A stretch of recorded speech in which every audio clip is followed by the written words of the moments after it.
یو ځل بیا سلامونه کتونکو. په نن ویډیو کې تاسو ته درښیم چې د پاکستان آنلاین ویزه څنګه اخیستل کیږي په خپل کور کې په وړیا توګه. یعنې هیڅ پیسو ته ضرورت نشته او دې ته اړتیا نه لرئ چې تاسو سفارت ته لاړ شئ یا کونسلګرۍ ته لاړ شئ یا کوم سیاحتي شرکت ته لاړ شئ. په آنلاین توګه وړیا د پاکستان ویزه تاسو څنګه ترلاسه کوئ، د دې لپاره کوم اسناد ضروري دي او کومې فورمې ورته ډکیږي، په کوم ځای کې اخیستل کیږي، ټوله پروسه له سره تر پایه تاسو ته تشریح کوم. څومره وخت نیسي او څنګه تاسو ته ویزه راځي، دا ټوله پروسه تاسو ته تشریح کوم. زموږ سره تر پایه پاتې شئ او پاتې د نوي چې زه امیر شیم د شارټک چینل سبسکرایب کول مو هیر نشي. نو تر ټولو لومړی راځم چې د پاکستان آنلاین ویزه لکه دغه ګورئ، دغسې یو ورقه درته راځي. دا د کابل وړ ده. په د اوس وخت کې اکثره دغه ویزاوې اخیستل کېږي چې 6 میاشتې ورکوي، یو میاشتنۍ ورکوي ټوریست ته. په دې کې ډېر کټګریانې دي. اسناد او ترازو تر ټولو لومړی کوم اسناد په کار کېږي؟ صحیح ده. پاسپورټ باید ولرئ، دغه نه وروسته خپله تذکره ولرئ او یو دانه عکس ولرئ. دا درې شیان په کار کېږي د پاکستان آنلاین ویزې لپاره: تذکره، پاسپورټ او یو دانه عکس. دا ټول چې ولرئ، دغه نه وروسته بیا بروزر ته راځئ. پاتې د نوي چې دا یوازې په کمپیوټر کې کار کوي، دا د پاکستان آنلاین د ویزو د فورمو ډکولو سیستم په موبایل کې کار نه کوي. بروزر کې راځئ، دلته نوشته کوئ visa.nadra.gov.pk په یو بروزر کې نوشته کوئ. دا مو چې نوشته کړو، دغه نه وروسته دغه سایټ خلاصیږي.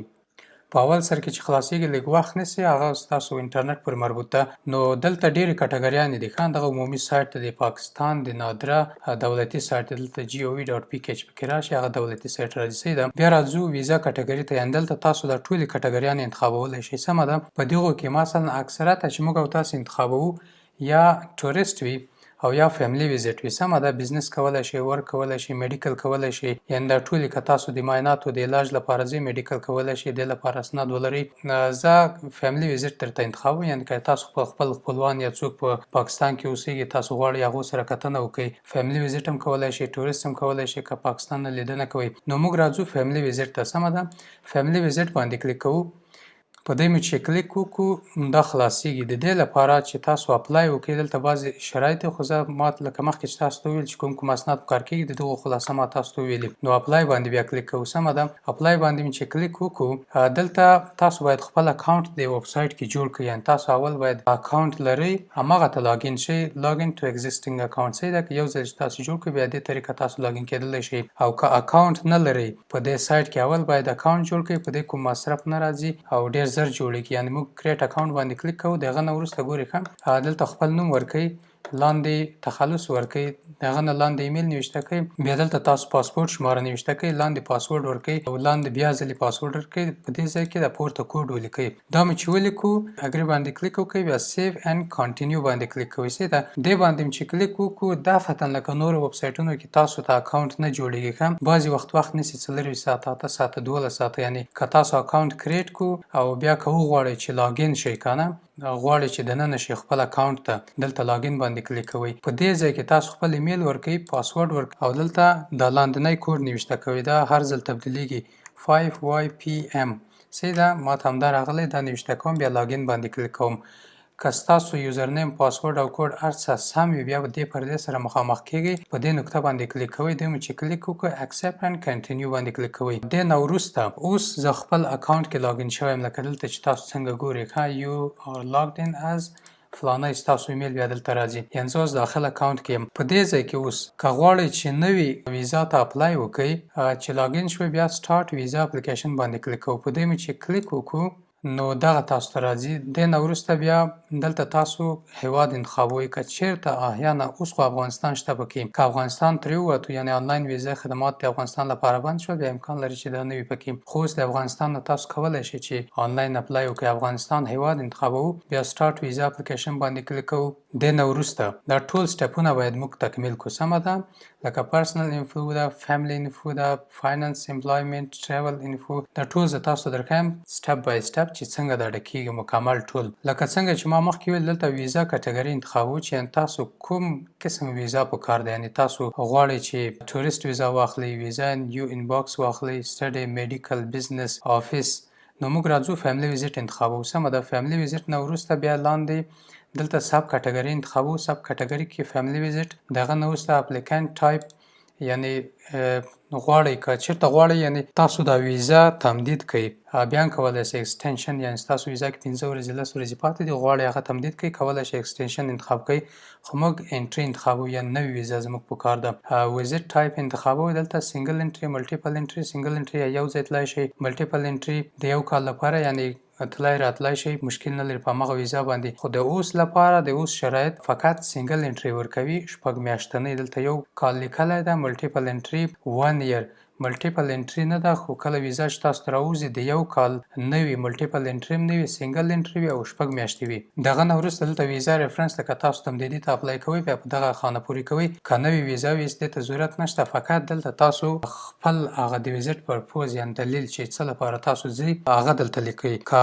تاسو د علاج لپاره ځئ فقط نوشته کوئ میډیکل ټریټمنټ صحیح ده او تاسو اوس فیملی ویزټ انتخاب کړی ده سمه ده دلته ولیکئ فیملی ویزټ سمه ده او دلته څومره وخت لپاره چې تاسو ځئ مثلا یو میاشت دوه میاشتې درې میاشتې 12 میاشتې 11 میاشتې یعنې دلته زه ایر انتخابوم یو کال دپاره صحیح ده دغه نه وروسته دلته لاندې راځئ کنټري انتخابوئ یعنې تاسو اوس په کوم ځای هیواد کې یاستئ او د کوم ځایه تاسو غواړئ چې تاسو اسناد پروسس کړئ کابل جلال آباد کندهار مزار یعنې ستاسو میشن د کوم ځای نه ده سمه ده یعنې هغه اسناد چې تاسو پروسس کړئ د کوم ځای نه پروسس کړئ دلته کابل انتخابوو سمه ده دغه نه وروسته لاندې راځو انټري پورټ یعنې تاسو د کوم ځای غواړئ چې داخل شئ که چېرته تاسو هوایي ځئ نو بیا دلته تاسو هغه هوایي میدان انتخاب کړئ سمه ده او که چېرته تورخم یا سپین بولدک له لارې ځئ مثلا زه دلته تورخم انتخابوم هغه زموږ ډېر افغانان چې تورخم له لارې ځي ځکه تورخم انتخابوم دلته ټي نوشته کوي تورخم اند روټ صحیح ده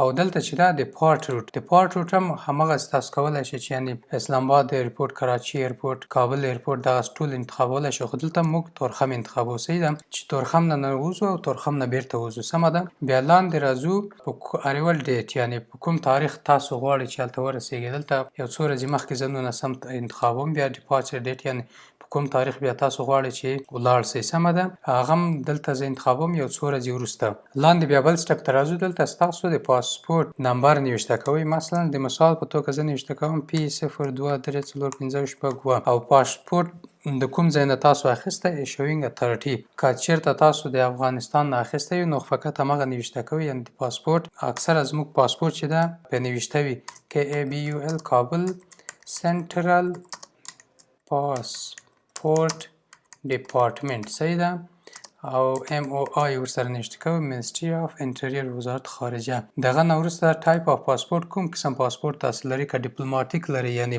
که تاسو دولتي ډیپلوماټیک یعنې سیاسي پاسپورټ لرئ هغه انتخابولی شئ او دغه نور قسمونه پاسپورټونه هم شته خو اکثریت عادي پاسپورټونه آرډینري پاسپورټونه وي او دغه نه وروسته پاسپورټ کنټري په کوم هیواد کې تاسو پاسپورټ اخیستی افغانستان انتخابوو دلته په کوم تاریخ تاسو پاسپورټ اخیستی همغه تاریخ تاسو انتخابوئ مثلا ما په 2 نومبر اخیستی او تر کومه تاریخه پورې ستاسو پاسپورټ کې وخت دی زما پاسپورټ تقریبا 2016 کې تر تاریخ تیریږي سمه ده همغه 11 د نومبر او دغه نه وروسته که د بل هیواد پاسپورټ لرئ انتخاب کړئ که نه لرئ نو انتخاب کړئ یعنې مثلا اکثر افغانان چې هم افغانستان پاسپورټ لري هم د امریکا یا د بل هیواد پاسپورټ لري په هغه وخت کې بیا تاسو دا انتخابوئ دغه معلومات ورکوئ موږ یې نه انتخابوو بل پاسپورټ نه لرو نیکس باندې کلیک کوو نو نیکس باندې چې کلیک وکړو پرسنل انفو ټیب دغه موږ ته خلاص شو سمه ده دلته خپل شخصي معلومات ورکوئ لکه مثال په توګه زه خپل نوشته کوم دلته تخلص نوشته کوم شاه دلته نوشته کوم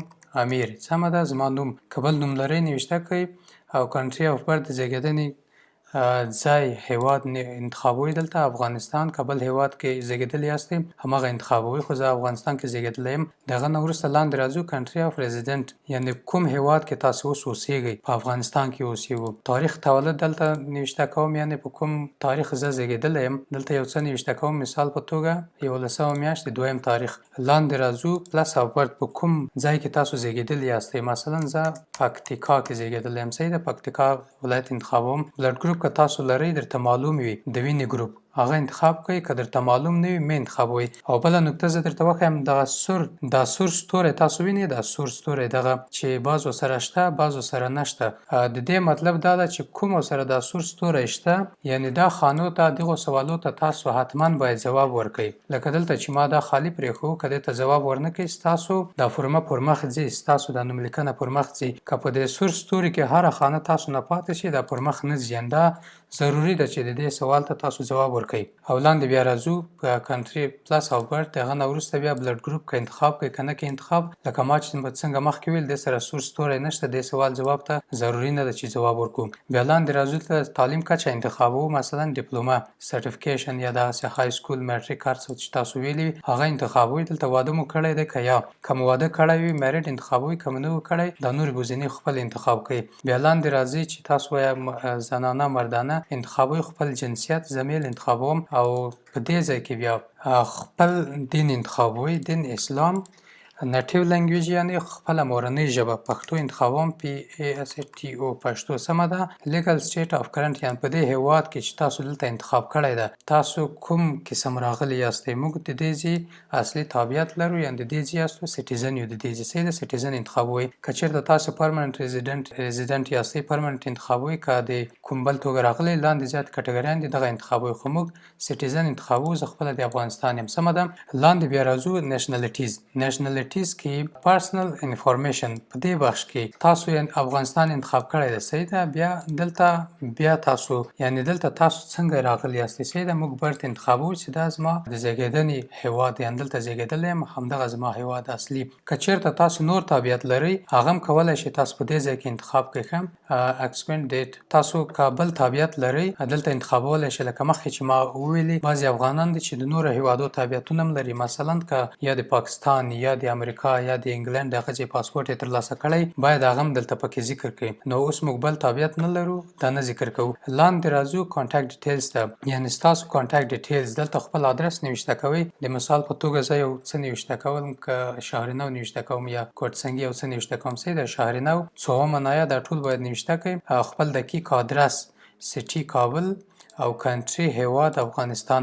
د نه لاندې څومره وخت تاسو کېږي چې دلته راغلي یاستئ هغه انتخابوئ، یعنی 2 کاله او 2 میاشتې تاسو کېږي چې دلته راغلي یاستئ. د نه لاندې دلته خپل ایمیل نوشته کوئ. زه خپل ایمیل نوشته کوم. او که چېرته تاسو پاکستان کې اوسئ د پاکستان انتخاب کړئ، دلته نمبر نوشته ورکړئ. او په افغانستان کې دلته افغانستان انتخابوم، دلته خپل نمبر نوشته کوم سمه ده. او لاندې دلته که بل نمبر لرئ یا د پاکستان نمبر لرئ د هر هیواد کې تاسو اوسیږئ فقط هیواد انتخابوئ او ورسره نمبر نوشته کوئ، 2 شماره 3 شماره لینډلاین نمبر، موبایل نمبر، دا ټول په همغه طریقه تاسو خپل نوشته کوئ. بیا راځو نیکس باندې کلیک کوو صحیح ده چې دا مکمل کو. نیکس نه وروسته فیملی انفو ته راغلو سمه ده. فیملی انفو کې یعنې ستاسو د کورنۍ معلومات. دلته د پلار نوم لیکئ، احمد خان د مثال په توګه زه لیکم. بیا د پلار تاریخ تولد لیکئ سمه ده. خو دا ضروري نه ده، ستوری نشته ورسره، که درته معلوم نه وي مشکل نه لري. دلته د پلار پاسپورټ نمبر لیکئ. دا ټولې ګزینې ضروري نه دي، فقط د پلار نوم او د پلار ستاسو د کوم ځای ده هغه ضروري دي. دا 2 نقطې په دې کې ضروري دي. نو نور که در سره وي که نوشته کړئ ډېر ښه ده، که نه وي یعنې ډېر ضروري نه ده صحیح ده. دلته کنټري او بد په کوم هیواد کې پیدا شوی ده، مخکینی کوم تابعیت لري هغه انتخابوئ، که نه لري مشکل نه لري. بیا راځو لاندې د مور نوم، هغه هم همداسې د مور نوم انتخابوو او پاسپورټ نمبر ورکوو، خپل تاریخ تولد د پلان د مور ورکوو، نیشنلټي د کوم هیواد ده او په کوم هیواد کې پیدا شوی ده دا ټول نوشته کوو. که بل هیواد تابعیت لري هغه دلته انتخابوئ، که نه لري مشکل نه لري هیڅ یې مه انتخابوئ. بیا لاندې بله پوښتنه سوې ده کتونکو، په دې ځای کې سپوز یعنې ستاسو میرمن یا خاوند که مو واده انتخاب کړی وي دلته د میرمن په اړه باندې ده. Do you have a spouse یعنې تاسو خاوند یا میرمن لرئ. که په دې باندې کلیک که مجرد وي هیڅ کلیک مه کوئ، نو دا تاسو ته نه خلاصیږي صحیح ده. او که واده کړي یاستئ په دې باندې کلیک وکړئ چې تر څو تاسو ته دا فورمه خلاصه شي. دلته د خپلې میرمن یا د خاوند نوم لیکئ سمه ده. دلته مثلا د مثال په توګه زه بیبي ګل لیکم صحیح ده، بیبي ګل. او دلته پاسپورټ نمبر همغسې تاریخ تولد نوشته کوئ او دلته کانټري او برت نوشته کوئ، په کوم هیواد کې پیدا شوي ده او د کوم ځای ده دلته انتخابوو افغانستان. او دلته بله پوښتنه سوې ده چې یعنې آیا ستاسو میرمن یا خاوند غواړي چې تاسو سره لاړ شي پاکستان ته. که غواړي چې لاړ شي یس انتخابوي، که نه غواړي نو باندې کلیک کوئ. سمه ده، زموږ سره نه غواړي چې لاړ شي، زه یوازې ځم نو نو باندې کلیک کوم. دې نه وروسته لاندې بله پوښتنه ده Do you have any company members during your travel to Pakistan؟ یعنې تاسو کوم بل ملګری یا پارتنر د لارې ملګری تاسو لرئ چې تاسو سره پاکستان ته سفر کوي؟ که لرئ دې باندې کلیک کوئ او دلته د هغه کس مکمل معلومات نوشته کوئ. سمه ده، د هغه کس نوم، کوم کس چې تاسو د لارې ملګری د پاکستان ته ځي، پاسپورت نمبر، آدرس او ډیټ آف برث، کنټري آف برث، دا ټول د زیږیدنې هیواد او ستاسو سره کوم تعلق لري، یعنې کومه رشته لري تاسو سره، ستاسو پلار ده، ملګری ده، ورور ده، سسټر ده، سپوز ده، یعنې ستاسو میرمن ده، څه مو کېږي، دا ټول خانه پورې کوئ. د هغه نه وروسته اډ ممبر باندې کلیک کوئ، دلته اضافه کېږي. سمه ده، دا چې ډک کړو اډ ممبر باندې باید کلیک وکړئ چې دلته تر څو اضافه شي. خو موږ کوم څوک نه لرو، بیرته دا بندومه صحیح ده چې موږ سره لاړ شي تناظم. نو سیو اینډ نیکسټ باندې کلیک کوو. نو کله چې نیکسټ باندې کلیک وکړو بیا فاینانس اینډ امپلایمنټ صحیح ده، فاینانس اینډ امپلایمنټ ستاسو مالی او ستاسو د کاري وضعیت په اړه پوښتنه شوې. صحیح ده، دلته که تاسو امپلای د کوم کمپنۍ سره کار کوئ په دې باندې کلیک وکړئ، د هغه معلومات باید تاسو دلته لاندې ورکړئ، دلته درته خلاصیږي. او که چیرته بیکاره یاستئ ان امپلایډ باندې کلیک کوئ، هیڅ شی تاسو نه خلاصیږي. که چیرته خپل شخصي کاروبار لرئ سلف امپلایډ باندې کلیک وکړئ. که ریټایر شوي یاستئ یعنې خپل تقاعد مو اخیستی بیا ریټایر باندې کلیک وکړئ. که چیرته محصل یاستئ سټوډنټ باندې کلیک وکړئ. که چیرته فیملی سپورټډ مثلا تاسو کور کې لکه میرمن چې اپلای ورته کوي هغه د خپل خاوند له طرفه سپورټ کیږي، فیملی سپورټ انتخاب کړئ. او که کوم بل څه وي ادر باندې کلیک وکړئ. نو که کوم بل څه وي ادر باندې کلیک وکړئ. زه خپله دلته سلف امپلایډ یعنې شخصي کاروبار لرم، سلف امپلایډ باندې کلیک کوم. سلف امپلای باندې کلیک کوم. د هغه نه وروسته که چیرته تاسو په پاکستان کې بانک اکاونټ لرئ په دې باندې کلیک وکړئ. د اکاونټ بیا مکمل مشخصات ورکړئ. که نه لرئ سیو اینډ کنټینیو باندې کلیک کوو. بیا سمه ده. د نه وروسته ټریول هسټري انفارمیشن، دلته بعضې پوښتنې دي ښه have you traveled to any country in past year، یعنې تاسو په تېرو 3 کلونو کې کوم هیواد ته سفر کړی، که مو کړی وي یس، که مو نه وي کړی نو. او د هغه نه وروسته ویزا ریفیوزل هسټري، که چیرته ستاسو ویزا ریفیوز شوي زه خلاصه درته وایم یس باندې کلیک کوئ. د هغه نه وروسته که چیرته تاسو مخکې پاکستان ته سفر کړی وي نو په یس باندې کلیک کوئ، که مو نه وي کړی نو باندې کلیک کوو. د هغه نه وروسته دغه یو بله پوښتنه ده که چیرته تاسو کوم پاکستاني جرم یا کوم څه ریکارډ لرئ هغه دلته تاسو یس نو باندې کلیک کوئ. نو موږ هیڅ نه لرو په دغو کې، نو باندې کلیک کوو. د هغه نه وروسته سیو اینډ کنټینیو باندې بیا کلیک کوو. د نه وروسته ویزټ انفارمیشن ده. ښه ملګرو دا فورمه ډېره اسانه ده خو دلته وخت ځکه نشي زه تشریح کوم. یعنې که تاسو یو ځل ډکه کړئ دوم ځل دا ټوله فورمه په 10 دقیقو کې تاسو ډکوئ. او د هغه نه وروسته لږ هم پاتې ده اوس د خلاصیږي. د نه وروسته پوښتنه ده ویزټ انفو بخش ده. سمه ده، په دې کې مثلا اولینه پوښتنه شوې ده چې تاسو کشمیر ته هم سفر کوئ که یا، که کوئ یس باندې کلیک وکړئ، که نه کوئ نو باندې کلیک وکړئ. دومه پوښتنه ده are you staying in hotel، که تاسو چیرته پاکستان ته روان یو هلته هوټل کې تاسو پاتې کیږئ نو یس باندې کلیک کوئ. د هغه نه وروسته تاسو باید د هغه هوټل معلومات ورکړئ، هوټل نوم په کوم ولایت کې ده او په کومه ولسوالۍ کې ده د پاکستان، د هغه هوټل شماره څه ده. سمه ده. او که هوټل کې نه پاتې کیږئ بیا تاسو نو باندې کلیک کوئ. سمه ده. نو موږ راځو بیا لاندې دلته سپانسر انفارمیشن. سمه ده، ستاسو ټریپ سپانسر شوی دی یعنې د چا له طرفه حمایت شوی دی. که یا که نه وي شوی هیڅ مه کوئ، که شوی وي بیا یس باندې کلیک کوئ. لاندې څلورمه پوښتنه ده فرنټ اینډ ریلیټیو انفارمیشن، یعنې ستاسو ملګري او ستاسو خپلوان په پاکستان کې چې کوم دي تاسو لرئ که نه لرئ. که لرئ دې باندې کلیک وکړئ. ولې موږ فیملی ویزټ انتخاب کړی، په یاد وساتئ ښه. فیملی ویزټ هم چې انتخاب کړی تاسو باید دلته د هغه معلومات ورکړئ چې تاسو کوم کس هلته ورځي. مثلا د مثال په توګه دلته محمد حنیف یا یو بل څه زه انتخابوم، احمد خان. صحیح ده، احمد خان انتخابوم. دلته بیا د هغه ادرس ورکوئ، دقیق ادرس، د سټریټ ادرس، هوم ادرس چې څومره په د یادونې وړ ده. دا ادرس ستاسو څومره دقیق کې هغومره ستاسو د ویزا چانس زیاتیږي چې راووځي. او د هغه نه وروسته د هغه کس نیشنلټي انتخابوئ، آیا که هغه کس پاکستانی وي پاکستان انتخابوئ، که افغانی وي افغانستان انتخابوئ. دلته د هغه کس ایمیل نوشته کوئ، کوم کس چې پاکستان کې ده تاسو د هغه سره ګورئ. دا ټول معلومات د هغه کس په اړه دي. او دلته ستاسو سره کوم تعلق لري، ستاسو زوی ده، لورم ده، میرمنم ده، مور ده، پلار ده، که ملګری ده یا ستاسو ساتونکی ده، ورور ده او یا ستاسو خور ده، د تره زوی ده، د کاکا زوی ده، هغه تاسو دلته انتخابوئ. دلته زه انتخابوم یعنې زما میرمن ده، زه غواړم خپلې میرمنې سره وګورم. سمه ده. دلته مثلا د یو ښځې نوم انتخابوم، ښځینه نوم. سمه ده او د هغه نه وروسته دلته د هغه ټلیفون شماره ضروري ده باید تاسو نوشته کړئ. زه د مثال په توګه یو همداسې شماره دلته نوشته کوم 0300 سمه ده. دا مو چې انتخاب کو د هغه معلومات مو ټول پکې ورکو. add friends and relatives په دې باندې کلیک کوو. add friends and relatives په دې باندې کلیک کوو. دې باندې چې کلیک وکړو دلته لاندې ګورئ دغه اضافه شو. صحیح ده. زموږ په خپلوانو کې بیا کوم ځای کې تاسو پاتې کیږئ که چیرته تاسو هوټل ادرس یې ورکړی وي صحیح ده. که مو نه وي ورکړی دلته بیا تاسو په دې باندې کلیک کوئ د هغه ځای ادرس ورکوئ چې په کوم ځای کې تاسو پاتې کیږئ یعنی کوم ځای کې تاسو دا وخت تیروئ په پاکستان کې. دلته تاسو مثلا انتخابوئ که پېښور کې یاستئ خیبر پښتونخوا او که اسلام آباد ته روان یاستئ اسلام آباد انتخابوئ. سمه ده.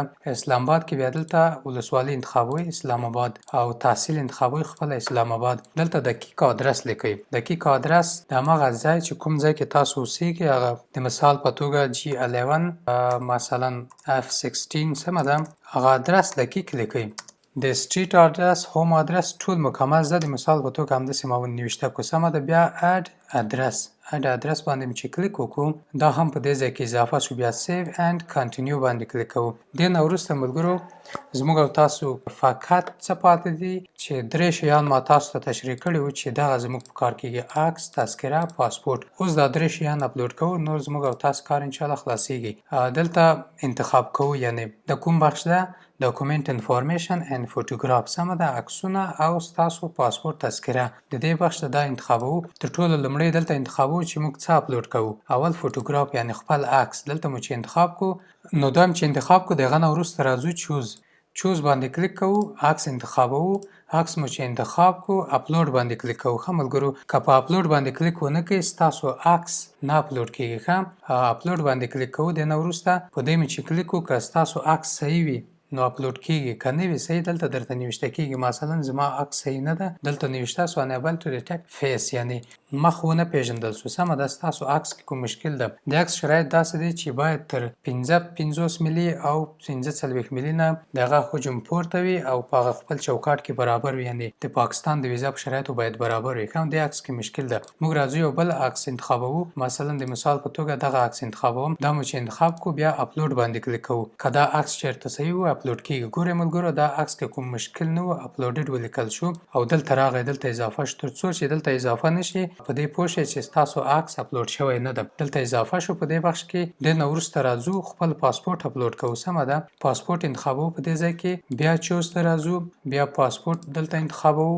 اوپن باندې کلیک کوو او اپلوډ باندې بیا کلیک کوو چې دا اپلوډ سي. پاسپورټ هم اضافه شو. سمه ده. عکس پاسپورټ اضافه شو. پاتې څه شو تذکره. په تذکره باندې اوس دلته اوریجن کارت اند آیډنټیټي کارت صحیح ده یا برث سرټیفیکیټ کارت سوي خو دریم شی هم ضروري ده چې باید تاسو اپلوډ کړئ او دلته موږ آیډنټیټي کارت تذکره یا سرټیفیکیټ انتخابو. په دې کې بیا تذکره اپلوډ کوو.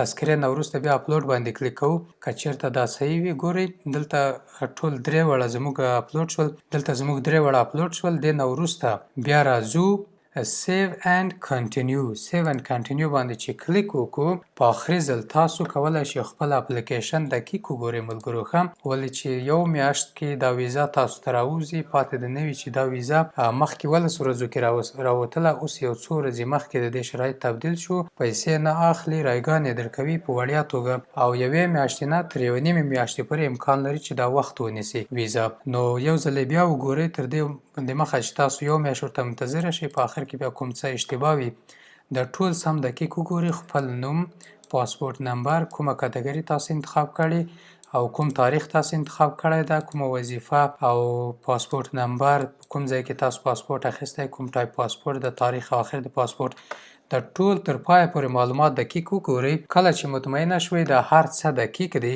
نو تاسو راځئ بیا لاندې تر ټولو آخر کې دلته پورته هم زه تاسو در وښیم ټول بخشونه تکمیل شول. سمه ده.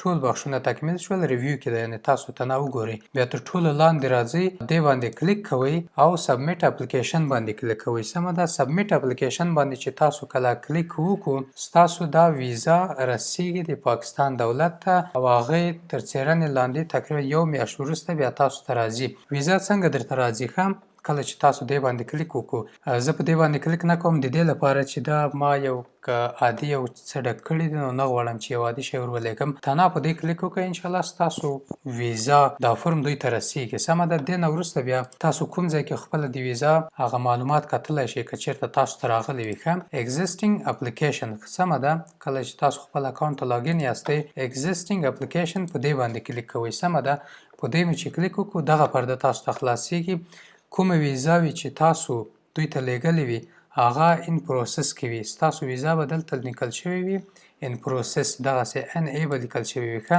که کینسل ورسره راځي نو فکر وکړئ چې تاسو ویزا نه ده لیږل شوي کومې چې لیږل شوي دي ان ای ورسره لیکل کېږي که چېرته دا لیکل شوي وي ستاسو ویزا دوی ته رسېدلې ده تر پروسس لاندې ده نو پروسس نه وروسته 10 ورځې یو څو ورځې تاسو صبر وکړئ بیا د هغه نه وروسته که چېرته ویزا ستاسو اپروو شي تکمیله شي کوم مشکل ونه لري کمپلیټډ ته راځي ښه په کمپلیټډ باندې بیا تاسو کلیک وکړئ دلته ستاسو ویزا پکې معلومیږي او هغه نه وروسته تاسو ډاونلوډ باندې کلیک کوئ ډاونلوډ باندې چې کلیک وکړو خپله ویزا در سره پرنټ کړئ او د خیره ولاړ سئ پاکستان ته سمه ده نور دې نه وروسته کوم مشکلات نه لري ویزا باندې ډاونلوډ باندې چې کلیک وکړه ستاسو ویزا دا رقم ښکارېږي نو فکر وکړئ چې ستاسو ویزا راغلی ده تاسو بېغمه تللی شئ پاکستان بارډر ته هلته خپله ویزا ورښکاره کړئ انشاءالله اعتبار لري او کولی شئ په دې ویزا باندې لاړ شئ بیا هم که کومه غوښتنه پوښتنه لرئ نو کولی شئ موږ سره په کمنټ کې شریکه کړئ زموږ چینل سبسکرایب کول مو هیر نه شي مننه